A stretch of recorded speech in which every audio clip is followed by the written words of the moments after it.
Big Boss Malayalam season 7 live അപ്ഡേഷനിലേക്ക് നമുക്ക് പോകാം. അതിന് മുന്നേ ചാനലൊന്ന് സബ്സ്ക്രൈബ് ചെയ്യണം, ഷെയർ ചെയ്യണം, ലൈക്ക് ചെയ്യണം, ബെൽ ബട്ടൺ കൂടി അമർത്തിക്കോളൂ കേട്ടോ. അപ്പോൾ ലാലേട്ടൻ വന്നിട്ട് ചോദിക്കുന്നുണ്ട്, ഷാനവാസ് ആയിട്ട് എന്താണ് നവീൻ പ്രശ്നം ചോദിക്കുന്നുണ്ട്.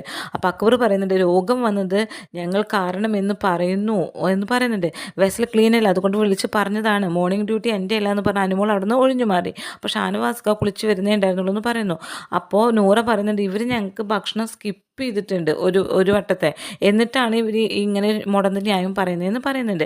അപ്പോൾ അക്ബർ പറയുന്നുണ്ട്, സ്കിപ്പ് ചെയ്ത് കഴിഞ്ഞാലും അന്നത്തെ ഉച്ചയിലത്തെ ഭക്ഷണം എടുത്തിട്ട് നെവിൻ ഇരുന്ന് കഴിക്കുന്നുണ്ട് കണ്ടപ്പോൾ അതിന് കുറച്ചെടുത്ത് ഞാൻ കഴിച്ചു എന്നേ ഉള്ളൂ, അല്ലാതെ ഞങ്ങൾ ഭക്ഷണം കഴിച്ചിട്ടില്ല, ഞങ്ങളും അന്നത്തെ രാത്രി വയ്യാതെ കിടപ്പിൽ തന്നെയായിരുന്നു എന്ന് പറഞ്ഞു. നെവിൻ പറയുന്നുണ്ട്, ഷാനവാസായിട്ട് ഞങ്ങൾ പ്രശ്നം എന്താ വെച്ചാൽ 2 കറി വേണമെന്ന് പറഞ്ഞു. ഞാൻ പറഞ്ഞു എനിക്ക് ഒരു കറി മാത്രമേ വെക്കാൻ പറ്റുള്ളൂ എന്ന് പറഞ്ഞു. അതാണ് പ്രശ്നത്തിൻ്റെ തുടക്കം. മൂപ്പരാൾ എന്നെ ടാർഗറ്റ് ചെയ്യുന്ന പോലെ തോന്നുന്നു എന്ന് പറഞ്ഞു. അപ്പോൾ അനീഷ് പറയുന്നുണ്ട്, ഭയങ്കര അഗ്രസീവാണ് നെവിൻ ലാലേട്ടൻ. നേരത്തിന് ഷാനവാസിന് ഭക്ഷണം വേണം, അതുപോലും കൊടുക്കുന്നുണ്ടായിരുന്നില്ല. ഭക്ഷണം പോലും ഇവർ കട്ട് കൊണ്ടുപോയിട്ട് എവിടെയെങ്കിലുമൊക്കെ കൊണ്ട് സൂക്ഷിക്കുകയാണ് ചെയ്യുന്നത്. ബാക്കിയുള്ളവർ ഇവർ കൺസിഡർ ചെയ്യുന്നില്ല. ഇവർ 3 പേരും സ്വേച്ഛാധിപത്യം കളിക്കുകയായിരുന്നു എന്ന് പറയുന്നത്. പിന്നെ നൂറ പറയുന്നുണ്ട്,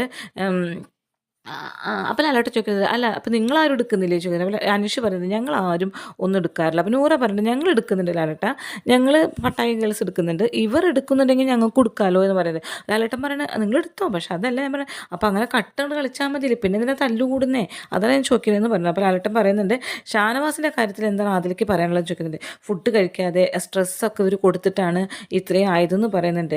അപ്പോൾ ലാലേട്ടൻ പറയുന്നത്, നിങ്ങൾ എത്ര മിനിറ്റാണ് വൈകിച്ചെന്ന് പറയും, 8 മിനിറ്റാണ് ബിഗ് ബോസിൽ നിന്ന് വിളിച്ച് പറഞ്ഞിരുന്നത്, നിങ്ങൾ വഴക്ക് കൂടിക്കൊണ്ടേ ഇരിക്കുകയായിരുന്നു എന്നൊക്കെ പറയുന്നുണ്ട്. അപ്പം നവീൻ പറയുന്നത്, ഷാനവാസ് എന്നെ തന്നെ ഫോക്കസ് ചെയ്യുന്നത് കൊണ്ടാണ് ലാലേട്ട എന്ന് പറയുന്നുണ്ട്.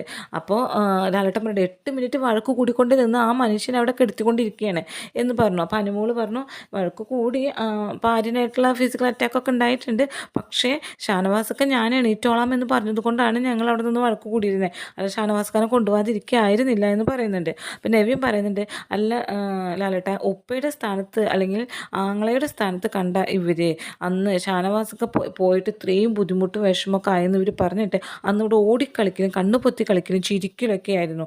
അപ്പോൾ ആങ്ങളെയാണ് ഉപ്പയാണെന്നൊക്കെ പറഞ്ഞിട്ട് ഇവരെന്താണ് ഇങ്ങനെ ചെയ്തത്? അപ്പോൾ ഇവർ അങ്ങനെ പറഞ്ഞു. അപ്പോൾ ആദില പറയുന്നുണ്ട്, ലാലേട്ടാ, നമുക്ക് കുറേ വിഷമങ്ങളുണ്ടെന്ന് പറഞ്ഞ് പ്രേക്ഷകരുടെ മുന്നിൽ നമ്മൾ ഉള്ളിലുള്ള വേദനയൊക്കെ ഒതുക്കിയിട്ട് നിൽക്കാനേ ഞങ്ങൾക്ക് പറ്റുകയുള്ളൂ. അതിപ്പോൾ സ്വന്തമായിട്ട് വന്നാലേ ആതിരയ്ക്ക് വേദനയ്ക്കുള്ളൂ കേട്ടോ. സത്യത്തിൽ പറയുകയാണെങ്കിൽ ഇവർക്ക് സ്വന്തമല്ലല്ലോ, ഒരു ഡ്യൂപ്ലിക്കേറ്റ് ആയിട്ട് തോന്നുന്നത് കൊണ്ടാണ് ആ വേദനിക്കാത്തത്. അവർ സ്വന്തം ആൾക്കാരാണ്. ഇപ്പോൾ ഈ നൂറൊക്കെയാണ് സംഭവിച്ചത്, അതിലെങ്ങനെ ഉള്ളിൽ വേദന ഒതുക്കി ഓടിക്കളിക്കൂ? ഇല്ലല്ലോ, ഇല്ല. അപ്പോൾ സാബുമ്മൻ അവസാനം പറയുന്നുണ്ട് കേട്ടോ, പണി കൊടുക്കണം എന്നൊക്കെ ഇവർ 3 പേരും ചിന്തിച്ചിട്ടുണ്ട് ലാലേട്ട, പക്ഷെ ഇവരും മനുഷ്യരാണ്. ഷാന